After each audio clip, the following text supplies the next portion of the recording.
Hello friends, ఈరోజు కోడిగుడ్లు ములక్కాడ టమాటా పులుసు చేస్తున్నానండి. ముందుగా కడాయి పెట్టుకుని ఆయిల్ వేసుకుని ముందుగా బాయిల్ చేసుకున్న ఎగ్స్ని ఫ్రై చేసుకుంటున్నానండి.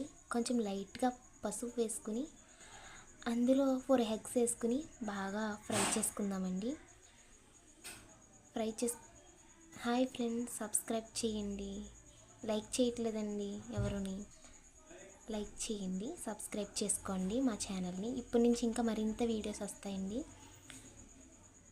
బాగా ఫ్రై అయిన ఎగ్స్ని తీసేసి ఒక పక్కకు తీసేసుకుందామండి. పల్లెటూరి స్టైల్లో ఎగ్స్ ములక్కాడ టమాటో కర్రీ అండి.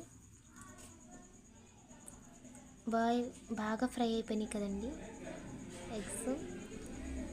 ఒక పక్కకు తీసేసుకుని 5 ఆనియన్స్ తీసుకున్నానండి. అవి బాగా ఫ్రై చేసుకోండి. 2 సన్నగా చీరిన పచ్చిమిరపకాయలను వేసుకున్నామండి.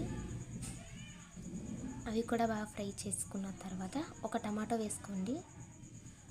ఒక టమాటా, ఒక ములక్కాడ. అవన్నీ మీకు చూపించలేదు ఫ్రెండ్స్, కాకపోతే వేసేటప్పుడు చూస్తున్నారు కదా. సింపుల్గా చేసే కర్రీ. 1.5 టేబుల్ స్పూన్ కారం వేసుకోండి. మీకు సరిపోకపోతే ఇంకొంచెం వేసుకోవచ్చు. మా ఇంట్లో అయితే కారం ఎక్కువనే తింటాం. 2 గ్లాసులు వాటర్ వేసుకుందామండి. ముందుగా నేను రెడీ చేసి పెట్టుకున్నానండి చింతపండు పులుసు. ముందుగా రెడీ చేసి పెట్టుకున్న ఎగ్స్ని కూడా వేసేసుకుని బాగా మరిగిపోతుందండి.